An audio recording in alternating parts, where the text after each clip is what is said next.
السلام علیکم ورحمۃ اللہ وبرکاتہ۔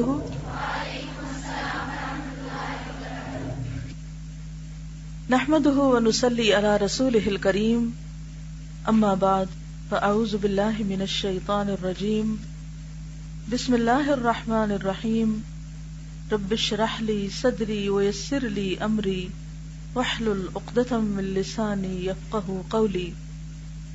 فصل نمبر 43 پیج 203۔ پروردگار عالم سے رشتہ منقطع ہو جائے تو کیا ہوتا ہے؟ اگر رب العالمین سے ہی تعلق نہ ہو، جس نے ہمیں پیدا کیا، جو ہمیں رزق دیتا ہے، جس کی طرف ہمیں لوٹ کر جانا ہے، اگر ہم اسی کو بھولے ہوئے، اسی سے دور ہیں، اس کی طرف کوئی رغبت نہیں، اس سے محبت نہیں، تو پھر زندگی میں کیا خیر اور بھلائی ہو سکتی؟ انسان نے کیا پایا؟ تو کیا ملا؟ کیا حاصل ہوا؟ اگر پوری دنیا بھی ہماری ہو جائے اور دنیا کا مالک ہمارا نہیں، پوری دنیا کی محبت دل میں سمائی ہوئی ہے اور ان سب چیزوں کے خالق اور مالک کی محبت دل میں نہیں، تو کیا یہ نفع کا سودا ہے؟ ہرگز بھی نہیں۔ تو ایسا کب ہوتا ہے کہ رب العالمین سے رشتہ کٹ جائے؟ جب انسان گناہ کرتا ہے، اس کو مستقل طور پہ ناراض کرتا ہے، اس کی نافرمانی کرتا ہے۔ معاصی کی ایک بڑی سزا یہ بھی ہے کہ بندے اور پروردگار عالم کا رشتہ گناہوں کی وجہ سے ٹوٹ جاتا ہے، اور جب یہ رشتہ ٹوٹ جاتا ہے تو خیر و فلاح کے تمام اسباب اور ذرائع اس سے منقطع ہو جاتے ہیں، کیونکہ ساری خیر و فلاح کس کے ہاتھ میں ہے؟ تمام اسباب کا مالک کون ہے؟ اللہ۔ اور اگر اللہ سے رشتہ کمزور ہے تو پھر اس کے ہاتھ میں جو خیر و بھلائی ہے اس کے آنے میں بھی رکاوٹ ہوگی۔ اگر وقتی طور پر وہ اپنی صفت الرحمن اور الرحیم کی وجہ سے گناہوں کے باوجود نوازتا چلا جا رہا ہے، تو یہ صرف ایک محدود مدت تک کے لیے، اور ایک وقت آئے گا جب یہ مدت ختم ہو جائے گی، ان ساری نعمتوں سے بھی رشتہ کٹ جائے گا، منقطع ہو جائے گا۔ اور اس سے بڑی کسی کی بدقسمتی کیا ہو سکتی ہے کہ وہ ہمیشہ کے لیے اللہ کی نعمتوں اور رحمتوں سے محروم ہو جائے۔ اور جب یہ رشتہ ٹوٹ جاتا ہے تو خیر و فلاح کے تمام اسباب و ذرائع اس سے منقطع ہو جاتے ہیں، اور اس کے لیے فساد اور شر کے اسباب پیدا ہو جاتے ہیں۔ یعنی دنیا میں بھی انسان مصلح نہیں، مفسد بن کے جینے لگتا ہے۔ وہ اپنے عمل سے دوسروں کو بھی غلط کام کی ترغیب دیتا ہے۔ یہ بالکل واضح ہے کہ جس کے لیے خیر و فلاح کے دروازے بند ہو جائیں، تصور میں لائیے کہ آپ کہیں جا رہے ہیں اور آپ کو یہ پتہ ہے کہ یہ جو عمارت ہے یا جو بلڈنگ ہے، اس کے اندر بے شمار خزانے اور اس کا دروازہ کھلا ہوا ہے، لیکن آپ اس سے غفلت برتتے ہیں اور اس کے پاس سے گزر جاتے ہیں، یا پھر یہ کہ اس تک پہنچنے سے پہلے وہ دروازہ آپ پہ بند ہو جاتا ہے۔ کبھی آپ کے ساتھ ایسا ہوا کہ آپ کی فلائٹ مس ہو گئی ہو، آپ جہاز سے لیٹ ہو گئے ہوں، یا چیک ان کاؤنٹر بند ہو گیا ہو، اور جہاں آپ کو جانا ہو وہ جگہ آپ کی بہت ہی پسندیدہ اور بہت شوق ہو آپ کو وہاں جانے کا، تو اس وقت آپ کی کیفیت کیا ہو سکتی؟ روزمرہ کی زندگی میں بھی آپ نے ایک مشاہدہ کیا ہوگا کہ آپ کہیں جا رہے ہیں، جانے کی بھی جلدی ہے اور رش ہے، سڑکوں پر ایک لمبی لائن ہے اور گاڑیاں گزرتی چلی جا رہی ہیں کہ اچانک جب آپ پہنچتے ہیں تو اشارہ بند ہو جاتا ہے۔ پھر کیسا لگتا ہے؟ تکلیف ہوتی، لیکن وہ اشارہ تو تھوڑی دیر کے بعد کھل جاتا ہے۔ اسی طرح اللہ تعالیٰ کی رحمت صبح شام، دن اور رات برستی، وہ بندوں کو پکارتا ہے کہ آؤ، پلٹ آؤ، توبہ کر لو، گناہ چھوڑ دو، غلط کام چھوڑ دو۔ لیکن انسان جب نہیں چھوڑتا اور کثرت سے گناہ کرتا چلا جاتا ہے تو اس پر خیر و بھلائی کے دروازے پھر بند ہو جاتے ہیں، اور صلاح و نجات کے اسباب اور ذرائع منقطع ہو جائیں، اور اپنے مالک اور پروردگار سے، اپنے مولا اور آقا سے اس کا رشتہ کٹ جائے۔ اور ایسے مالک، پروردگار اور مولا سے جس سے بندہ ایک لمحے کے لیے بھی مستغنی نہیں ہو سکتا، یعنی اس سے دوری تو ایک لمحے کے لیے بھی برداشت نہیں ہو سکتی، جس کے بغیر بندے کو چارہ نہیں، جس کے رشتے کا کوئی بدل ممکن نہیں، کیونکہ اس جیسا کوئی اور ہے ہی نہیں۔ اس ذات سے رشتہ توڑنے کے بعد بندے کو کون سی فلاح اور نجات میسر آ سکتی ہے، اور وہ کون سی امیدیں اور کس سے امیدیں قائم کر سکتا ہے، اور کون سی خوشگوار زندگی اسے حاصل ہو سکتی۔ اس رشتے کے ٹوٹنے کے بعد فساد اور شر کے وہ تمام اسباب اور ذرائع اس سے وابستہ ہو جاتے ہیں جو بندے کو اس کے دشمنوں کے پھندوں میں جکڑ دیتے ہیں۔ اس پر دشمن کی حکومت قائم ہو جاتی اور اسے اپنے حقیقی مولا کی اطاعت سے دور پھینک دیتے ہیں۔ ایسا کب ہوتا ہے کہ انسان آہستہ آہستہ نیکی سے دور ہوتے ہوتے حتیٰ کہ گناہوں میں جا پڑتا ہے، نفل چھٹتے ہیں، سنتیں چھٹتی ہیں، پھر فرض بھی چھٹنے لگتے ہیں، نمازوں میں تاخیر ہوتے ہوتے ایسی بے حسی طاری ہوتی ہے کہ احساس بھی نہیں ہوتا کہ کوئی جرم کر رہے ہیں۔ یہ وہ وقت ہوتا ہے کہ جب انسان اللہ کی رحمت سے دور شیطان کے چنگل میں پھنس چکا ہوتا ہے اور اس کو تھپکیاں مار مار کے سلا دیتا ہے کہ اسے احساس بھی نہیں رہتا۔ کون سمجھ سکتا ہے کہ پروردگار عالم سے رشتہ کٹ جانے اور اللہ کے دشمنوں سے رشتہ وابستہ ہونے کے بعد کس کس قسم کے آلام اور مصائب اور کس کس قسم کے عذاب اس کے لیے مقدر ہیں۔ پھر انسان یہ بھول جاتا ہے کہ جو جرم وہ کر رہا ہے اس کے نتیجے میں کتنی بڑی مصیبت آ سکتی ہے اس پر۔ بعض سلف صالحین کا قول ہے کہ وہ بندے کو اللہ سبحانہ و تعالی اور شیطان کے درمیان لیٹا ہوا پاتے ہیں، یعنی اللہ اور شیطان کے درمیان ہے کون؟ بندہ۔ اگر اللہ تعالیٰ اس بندے سے اعراض کرتا ہے، منہ موڑ لیتا ہے، تو شیطان اس پر مسلط ہو جاتا ہے۔ اور ایسا کب ہوتا ہے؟ جب بندہ اللہ سے منہ موڑتا ہے، کیونکہ اللہ کا وعدہ ہے نا فاذکرونی اذکرکم، لیکن جب نسوا اللہ فنسیہم، انہوں نے اللہ کو بلا دیا تو اللہ نے ان کو فراموش کر دیا۔ من اعرض عن ذکری فإن له معیشۃ ضنکا وَنَحْشُرُهُ يَوْمَ الْقِيَامَةِ أَعْمَى، اور دنیا میں بھی مَن يَعْشُ عَن ذِكْرِ الرَّحْمَنِ نُقَيِّضْ لَهُ شَيْطَانًا فَهُوَ لَهُ قَرِينٌ، جو رحمان کے ذکر سے غفلت برتتا ہے ہم اس پر شیطان مسلط کر دیتے ہیں، پھر وہ اس کا دوست بن جاتا ہے۔ اللہ تعالیٰ اس سے محبت کرتا ہے اور بندے پر اس کی نگرانی رہتی ہے تو شیطان اس پر کسی طرح قابو نہیں پا سکتا۔ ان عبادی لیس لک علیہم سلطان، اور ایسا سورۃ الکہف آیت 50۔ جب ہم نے فرشتوں کو حکم دیا کہ آدم کے آگے سجدہ کرو تو ابلیس کے سوا سبھی نے سجدہ کیا۔ یہ جنات کی قسم میں سے تھا، اپنے پروردگار کے حکم سے نکل بھاگا۔ تو لوگو، کیا ہمیں چھوڑ کر ابلیس اور اس کی نسل کو تم اپنا دوست بناتے ہو؟ یعنی اللہ کو چھوڑ کر اس کے دشمن کو اپنا دوست بناتے ہو، اللہ کے ذکر سے منہ موڑ کر، ہدایت سے منہ موڑ کر، حالانکہ وہ تمہارے قدیمی یعنی پرانے دشمن ہیں۔ ظالموں کے حق میں یہ بدلہ بہت ہی برا ہے، یعنی انہوں نے بدترین چیز کا انتخاب کیا ہے۔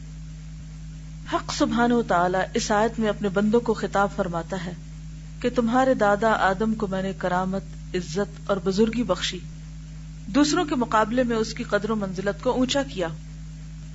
جب فرشتوں کو کہا کہ سجدہ کرو آدم کو، اور اسے اس قدر فضیلت اور برتری عطا کی کہ اپنے فرشتوں کو میں نے حکم دیا کہ آدم کی تکریم اور عزت کرو، اس کے سامنے تم تکریمی سجدہ بجا لاؤ۔ فرشتوں نے میرے حکم کی تعمیل کی، لیکن میرے اور آدم کے دشمن کون؟ شیطان نے میرا حکم نہیں مانا، میری مخالفت کی، میری اطاعت سے روگردانی کی۔ اے بندو، پھر کیا تمہیں یہ زیب دیتا ہے کہ میرے اور اپنے دشمن اور اس دشمن کی ذریات کو اپنا دوست اور مددگار بناؤ اور مجھے چھوڑ دو؟ یعنی میں نے تمہیں عزت دی تھی، ایک مقام دیا تھا، اور تم نے مجھے کو چھوڑ دیا۔ تو محروم کون ہے؟ انسان جو منہ موڑے اور میری نافرمانی کرو اور ان کی اطاعت کرو، میری مرضی اور رضامندی کے خلاف ان سے موالات اور دوستی کرو، یعنی تعلق رکھو، موالات، حالانکہ یہ تمہارے سخت ترین دشمن ہے۔ تو اس شخص سے بڑھ کر احمق کون ہو سکتا ہے جو اپنے دشمن سے دوستی کر لے؟ یہ جانتے ہوئے بھی کہ وہ اس کا دشمن ہے. پھر ایسا شخص بچ سکتا ہے نقصان سے؟ ہرگز بھی نہیں. تم میرے دشمنوں سے رشتہ قائم کر رہے ہو، حالانکہ میں نے تمہیں حکم دیا کہ تم میرے دشمنوں کو اپنا دشمن سمجھو. جیسے قرآن مجید میں آتا نا کہ شیطان کو اپنا دشمن سمجھو، فاتخذوہ عدوا. ظاہر ہے کہ بادشاہ کے دشمنوں سے جو شخص دوستی رکھتا ہے، بادشاہ کے دشمن سے جو شخص دوستی رکھتا ہے وہ بھی بادشاہ کا دشمن ہے. مثلا آپ کی دوست کی دشمن اگر آپ کی دوست بن جائے تو کیا آپ کی دوست رہے گی؟ نہیں. لوگ تو خون کے رشتے بھی کاٹ دیتے ہیں، اپنے بچوں کو بھی دور کر دیتے ہیں اگر وہ ایسے لوگوں سے ملے جن سے ان کی دوستی نہ ہو. مثلا اگر میاں بیوی میں جھگڑا ہو جائے، دونوں آپس میں ایک دوسرے کے دشمن بن جائے تو بیچ میں اولاد پس جاتی ہے نا. بچے اگر ماں کی طرف جاتے ہیں تو باپ ناراض، باپ کی طرف جاتے ہیں تو ماں ناراض. تو یہ سمجھنے کے لیے ایک مثال کافی ہے. اسی طرح جو شخص شیطان سے دوستی کر لیتا ہے وہ کبھی اللہ کا دوست ہو نہیں سکتا، اور کبھی اللہ کی دوستی اس کو میسر آ نہیں سکتی. یہ امپاسبل ہے. لہذا ہمیں چیک کرنا ہوگا کہ ہماری دوستی کس سے ہے. ظاہر ہے کہ بادشاہ کے دشمنوں سے جو شخص دوستی رکھتا ہے وہ بھی بادشاہ کا دشمن ہے، اور ویسا ہی دشمن جیسا کہ پہلا دشمن ہوتا ہے. محبت، اطاعت اور فرما برداری کی تکمیل تو جب ہی ہوتی ہے. محبت، اطاعت اور فرما برداری، ہم سب دعویٰ کرتے ہیں نا اللہ سے محبت ہے، ہم اس کی بات مانتے، تو اس کی تکمیل جب ہی ہو سکتی ہے جب اپنے اور مولا کے دشمنوں کو بھی اپنا دشمن سمجھے. یعنی اس کو انسان دشمن سمجھے جو اللہ کا دشمن ہے، اس سے محبت نہ کرے، اور مولا کے دوستوں سے محبت اور دوستی رکھے. یعنی جو لوگ اللہ سے محبت رکھتے ہیں ان سے وہ بھی محبت رکھے. اور اگر وہ ایسا نہیں کرتا تو بیچ میں کون ہے؟ شیطان. تو جو سچا مومن ہوتا ہے یہ اس کے اخلاق میں ہوتی ہے بات کہ وہ ان لوگوں سے بھی محبت کرتا ہے جو اللہ سے محبت کرتے ہیں، خواہ وہ ماضی سے تعلق رکھتے ہوں یا حال سے.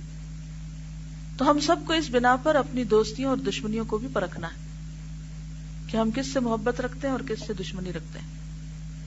اگر اللہ کے دشمنوں سے ہماری محبت ہے یا ہم ان سے بڑے مرعوب ہیں تو پھر ہمیں اپنے دلوں کا جائزہ لینا ہوگا. انسانی ہمدردی اور خیر خواہی الگ ہے، اپنی جگہ ہے، لیکن مرعوبیت الگ ہے. یہ دو مختلف چیزیں.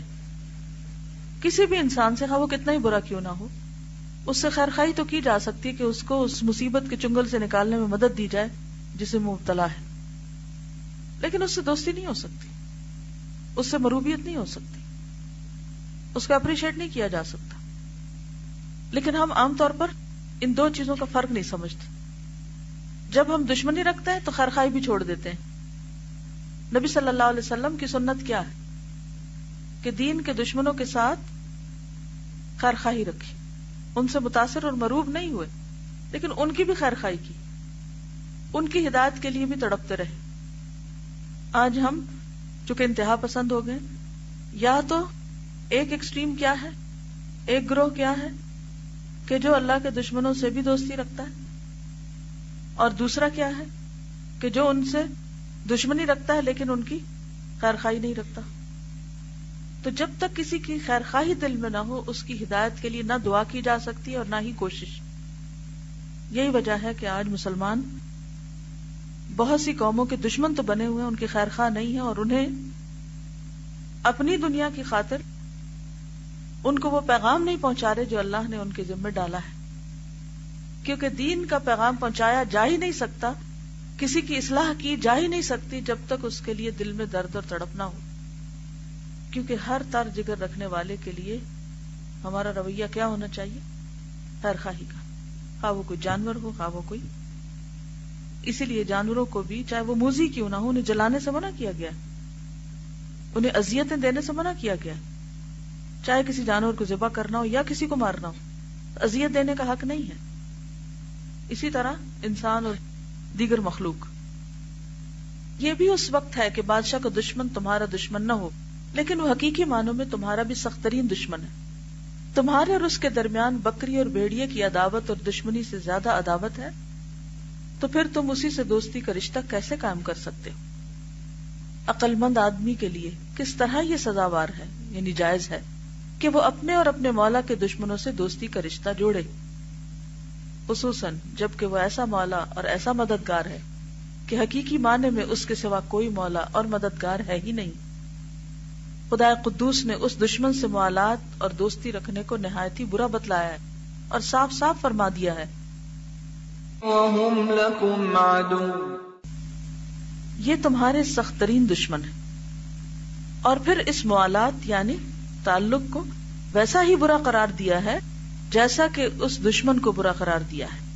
اللہ تعالیٰ فرماتا ہے فَفَسَقَ عَنْ أَمْرِ رَبِّهِ، ابلیس نے اپنے پروردگار کے حکم کی نافرمانی کی.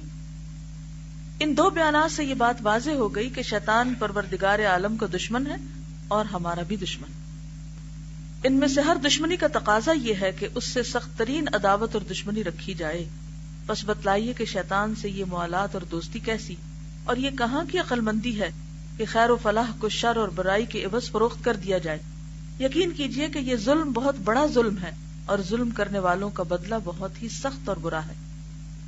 اللہ تعالیٰ کے اس ارشاد میں ایک لطیف قسم کا یہ عتابی خطاب بھی ہے کہ شیطان میرا دشمن ہے اس لیے کہ تمہارے دادا آدم علیہ السلام کو اس نے سجدہ نہیں کیا، میرے حکم کو اس نے ٹھکرا دیا. میرے دوست فرشتوں نے میرے حکم کو مانتے ہوئے آدم کو سجدہ کیا، تو شیطان سے میری دشمنی صرف تمہاری ہی وجہ سے ہے. اور اب اس عداوت اور دشمنی کا یہ نتیجہ کہ تم اس سے مصالحت اور دوستی کا رشتہ جوڑ رہے ہو.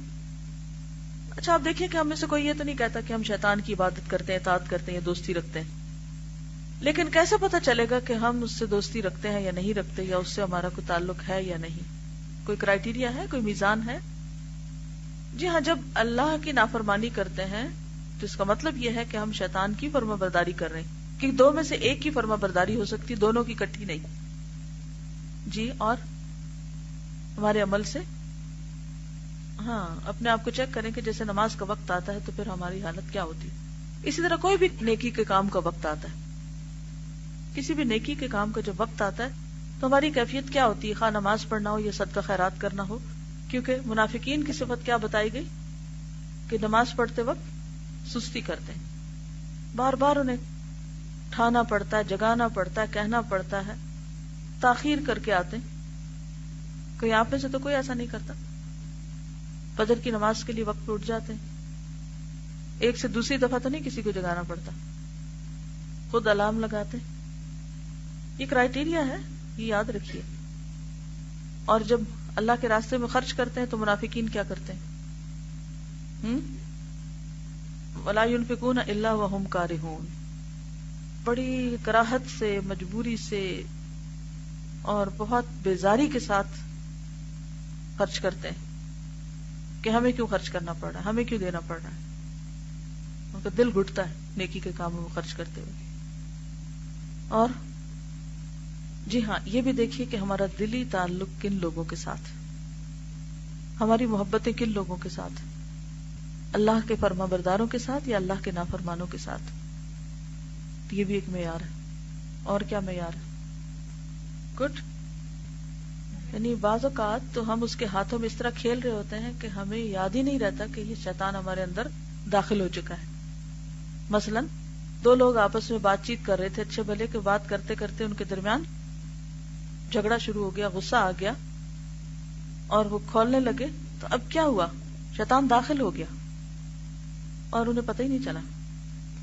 تو اس دشمن نے دم نہ لیا جب تک ان دو کے درمیان دشمنی پیدا نہ کر دی، ان دو کے درمیان دل آزاری نہ پیدا کر دی، ان کے دل نہ پھاڑ دیے، ان کے درمیان آپس میں مخالفت نہ کریٹ کر دی. کیونکہ اہل ایمان تو ایسے نہیں ہوتے. اور پھر آپ دیکھیے کہ ایسے لوگوں کو اگر کبھی یہ یاد بھی دلایا جائے نا کہ یہ شیطانی عمل ہے تو بڑے دھڑلے سے کہتے ہیں تم لوگ ہر وقت بس شیطان کو بلیم کرتے رہتے، اپنے آپ کو نہیں دیکھتے. ٹھیک ہے، انسان تو ہے ہی کمزور، انسان غلطی کی طرف مائل ہوتا ہے، لیکن کچھ عمل صریحاً شیطان کی مداخلت ہے اور شیطان کے تسلط سے ہوتے ہیں۔ نفس کا فتنہ اور فطور کیا ہے کہ وہ کمزور ہے اور وہ شیطان کے ہتھے چڑھ گیا اور شیطان نے اس کو اپنے قابو میں کر لیا۔ اب وہ اسی کی مرضی کے مطابق سوچتا ہے، اسی کی مرضی کے مطابق چلتا ہے، اور پھر شیطان نے اس کو یہ بھی سجا دیا کہ میرا نام نہ لینا کہ میں یہ کر رہا ہوں، اور اگر کوئی لے تو اس کو بھی نگیٹ کر دینا، تاکہ پھر تسلی رہے کہ نہیں شیطان وطان تو کوئی نہیں، یہاں ہم خود ہی کر رہے ہیں۔ تو پھر کیا آپ اللہ کے حکم کی فرما برداری سے یہ سب کچھ کر رہے ہیں؟ یعنی یہ بھی بڑی خوش فہمی رہتی ہے نا لوگوں کو کہ فوراً شیطان کی کوئی بات کرے تو اسے نگیٹ کر دیں گے۔ تو جب ہم مانے ہی نہ کہ دشمن ہمارے پیچھے ہے یا ہم دشمن کے قابو میں آئے ہوئے تو کون چھڑائے گا ہمیں اس سے؟ ہم نکلیں گے کیسے اس سے؟ ایک موقع پر حضرت ابو بکر کو جب ایک شخص برا بھلا کہہ رہا تھا اور آپ صلی اللہ علیہ وسلم مسکرا رہے تھے، لیکن جب ابو بکر نے جواب دیا تو آپ نے کیا کیا اور کیا کہا تھا؟ ساتھ چلے گئے تو کیا کہا تھا؟ ہاں، یعنی پہلے فرشتہ تمہاری طرف سے جواب دے رہا تھا اور اب شیطان آ گیا، اور جہاں شیطان آ جائے وہاں میں نہیں رہتا۔ کتنی بار ایسا ہوتا ہے کہ ہماری مجلسوں میں، ہماری گفتگو میں، ہمارے تعلقات میں شیطان خوب رول پلے کر رہا ہوتا ہے، لیکن ہم مانتے بھی نہیں کہ شیطان آیا ہوا ہے، اور ہمیں اللہ کی پناہ میں جانے کی ضرورت ہے، کیونکہ وہ اسی وقت بھاگتا ہے کہ جب انسان اللہ کا ذکر کرتا ہے اور اللہ کی طرف رجوع کرتا ہے، اللہ سے مدد مانگتا ہے۔ اب دیکھیے کہ ایسی جب کوئی چیز ہوتی ہے نا تو ہم دنوں اپنے دل میں بغض بھرے رکھتے ہیں، بوجھ اٹھائے رکھتے ہیں، نکالتے نہیں اس کو، اور اس بوجھ کی وجہ سے ہم بہت سی نیکی اور خیر سے بھی محروم ہو جاتے ہیں۔ ایسے موقع پہ کیا کرنا چاہیے کہ جب تک وہ بوجھ ہو ہر روز 2 نفل پڑھے اور کہیں یا اللہ اس بوجھ کو نکال، اس کیفیت کو میرے اندر سے دور کر۔ اور آپ دیکھیں یہ اتنا کارگر نسخہ ہے کیونکہ میں نے ذاتی طور پہ تجربہ کیا ہوا کہ جب کوئی ہرٹ ہوتی ہے، جب کوئی تکلیف ہوتی ہے، جب کوئی پریشانی ہوتی ہے تو میں سب چھوڑ کر اللہ کی طرف رجوع کرتی ہوں کہ یا اللہ دل صرف تیرے ہاتھ میں، تو میرے دل کی اصلاح کر دے۔ میں اس حال میں مرنا چاہتی ہوں کہ میں نفس سے مطمئن نہ ہوں، میرے دل میں کسی کے خلاف کچھ نہ ہو، کہ مجھ سے کوئی خیر اور خیر میں تعاون اور بھلائی کا موقع نہ ہاتھ سے جانے پائے، کیونکہ انسان کسی ایسے شخص کے ساتھ تعاون کر ہی نہیں سکتا، بھلائی کر ہی نہیں سکتا جس کے خلاف اس کے دل میں نفرت ہو۔ تو بعض اوقات ہمارا ہی کوئی دشمن ہمارے سامنے کھڑا ہو سکتا ہے جسے ہماری ضرورت ہو اور ہم اپنا ہاتھ روک لیں، کیوں؟ اس کے ساتھ نہیں میں کر سکتا یہ خیر، اس نے میرے ساتھ یہ برا کیا تھا۔ تو آپ کو پتا ہے کہ وہاں نیکی کرنا زیادہ اجر و ثواب کا باعث ہے جہاں انسان کا نفس اور انسان کا دل ساتھ شامل نہ ہو، جو صرف اور صرف اللہ کی رضا کے لیے کری جائے، جس سے آپ کو محبت ہوتی ہے، جو آپ کو اچھا لگتا ہے، جس سے آپ کی چاہت ہوتی ہے، اس کے لیے تو آپ کسی بھی قیمت پہ کوئی خیر کرنا چاہتے ہیں، اپنی جان جوکھوں میں ڈال کے بھی آپ تعاون کرتے ہیں، اس کے لیے آپ خرچ کریں، اس کو آپ کسی بھی طرح خوش کریں، تو دراصل اپنی خوشی ہوتی ہے نا، اپنی سیٹسفیکشن ہو رہی ہوتی ہے۔ تو اس میں اللہ کی خاطر بھی نام ہم لے لیتے ہیں کہ اللہ کی خاطر ہم فلاں کے ساتھ اچھا کر رہے ہیں، لیکن کچھ نہ کچھ نفس کا حصہ بھی شامل ہو جاتا ہے۔ لیکن ایسے شخص کے ساتھ بھلائی کرنا جو ہمارے ساتھ برائی کرے، ادفع باللتی ہی احسن، یہ صرف اس وقت ہو سکتا ہے جب انسان صرف اللہ کے لیے کرے، اور جو شخص اللہ کے لیے کچھ کرے یہ ہو نہیں سکتا کہ اللہ اس کی قدردانی نہ کرے اور اس کے خیر کو عام نہ کر دے۔ اس لیے اس بات کا سمجھنا بے حد ضروری ہے کہ شیطان کہاں کہاں ہم سے کھیلتا ہے، کہاں کہاں ہماری عبادت کو، ہماری نیکی کو ضائع کرتا ہے۔ مثلا نماز کے وقت آپ دیکھیے کہ شیطان کیسے کھیلتا ہے ہمارے ساتھ، کیا کرتا ہے؟ خیالات، کیسے، کہاں تک؟ اتنی دور تک کہ بھول جائیں پڑھ کیا رہے تھے یا پڑھا کیا، سلام پھیر کے پوچھا کریں آج کیا قرات کی ہے، کیا پڑھا، قرات میں خلل، اور پھر کہتا ہے ہمارا حافظہ کمزور ہو۔ بری باتیں کو بھولنے کے لیے تو کوئی حافظہ کمزور نہیں ہوا ابھی تک، کسی کی برائی کو تو ہم نہیں بھلا سکتے، وہاں ہمارا حافظہ 100% پرفیکٹ ہے، لیکن جہاں اللہ کا ذکر ہے تو وہاں حافظہ کمزور ہو گیا، بھول گئے کہ شیطان نے خلل اندازی کی تھی۔ اور کہاں داخل ہوتا ہے؟ تو قرآن و سنت سے دلیل لائیے، کہاں کہاں شیطان آتا ہے؟ کھانے میں آتا ہے کہ نہیں؟ کب اور کتنی دفعہ کیا کرتے ہیں ہم؟ کبھی دلچسپ مشاہدہ کر سکتے ہیں کسی دعوت میں بیٹھ کر، صرف جس وقت لوگ پہلا لقمہ ڈال رہے ہوں کیا ان کے لب ہلتے ہیں؟ مجھے نہیں سمجھ آتی کہ بسم اللہ بات نکلتی ہی لبوں سے ہے، یہ لب ہلے بغیر کیسے ادا ہو سکتی؟ کہیں بسم اللہ اور لب نہ ہلائیں ذرا. اور پھر کیا ہوتا ہے، شیطان ساتھ شریک ہوتا ہے اور وہ ساتھ کھاتا ہے، لیکن ہمیں ایمان تھوڑی ہے اس بات پہ، کہتے پتہ نہیں ایسے ہی بات کہہ دی گئی. اور جب گھر میں داخل ہوتے ہیں بسم اللہ نہیں پڑھتے تو بھی داخل ہو جاتے. جی ہاں، یہ چھوٹی چھوٹی چیزیں ہیں، اور ان سنتوں کا بھی ہم مذاق اڑاتے ہیں. شیطان نے ہمیں اتنا ہم پہ قابو کیا ہوا ہے کہ اگر کوئی اس کی بات کرے تو ہم کہتے کیا دقیانوسی خیالات ہیں اس کو تو ہر وقت سنت کے سوا کچھ سوچتا ہی نہیں. جی آپ، جی بالکل، اولاد میں شریک ہوتا ہے، مال میں شریک ہوتا ہے. وَإِخْوَانُهُمْ يَمُدُّونَهُمْ فِي الْغَيِّ ثُمَّ لَا يُقْصِرُونَ، کہ ان کے دوست جو ہیں، ان کے بھائی جو ہیں، وہ ان کو کھینچتے ہیں گمراہی کی طرف اور پھر کوئی کمی نہیں کرتے. کیونکہ انسان عام طور پر جب مثبت سوچنے بھی لگتا ہے تو عموماً اس کو منفی کون کرتا ہے؟ اس کی سوچوں کو. نیکی سے کون روکتا ہے؟ فرینڈز. کون سے فرینڈز؟ جن پہ خود شیطان مسلط ہوتا ہے، وہ شیطانی اثر سے سوچ رہے ہوتے ہیں اور ہم سمجھتے ہیں یہ ہمارے لیے سب سے بڑے خیر خواہ. اس وقت اگر کسی شخص کو برہان یا فرقان مل جائے یہ اللہ کی بہت بڑی نعمت، اور یہ صرف اس کو مل سکتی ہے جو اللہ کے لیے خالص ہو جائے. پھر اللہ تعالیٰ اس کو پھسلنے نہیں دیتا، پھر اس انسان کو شیطان یا شیطان کے چیلوں کے ہاتھ نہیں جانے دیتا، اس کو پروٹیکٹ کرتا ہے. جی آپ فرمائیے. گڈ. اسراف کرنے والے، فضول خرچی کرنے والے. جب کبھی بازار جائیں، جب کبھی شاپنگ کریں، ضرور سوچیں کہ جو کچھ میں خرید رہی ہوں کیا اس کی ضرورت ہے مجھے؟ کیونکہ کچھ لوگوں کے لیے شاپنگ ایک ڈیزیز کی طرح ہے، بغیر ضرورت خریدتے ہیں اور ضرورت سے زائد قیمتی چیز خریدتے ہیں. لیکن معمولی میں گزارا ہو سکتا ہے تو صرف دکھاوے کے لیے ایکسٹراویگنٹ. جی بالکل، کیونکہ اخوانہم یمدونہم فی الغی، وہ تو مسلسل اسٹرگل کرتا رہتا ہے. یہ تھوڑی ہے کہ ہم ایک دفعہ قرآن پڑھ لیں تو وہ ہمیں چھوڑ دے کہ اب تو بس یہ میرے ہاتھ سے گئے، تو آخر تک لگا رہتا ہے. جی جی، نیکی کے چھوٹے چھوٹے کاموں کو رکوا دیتا ہے.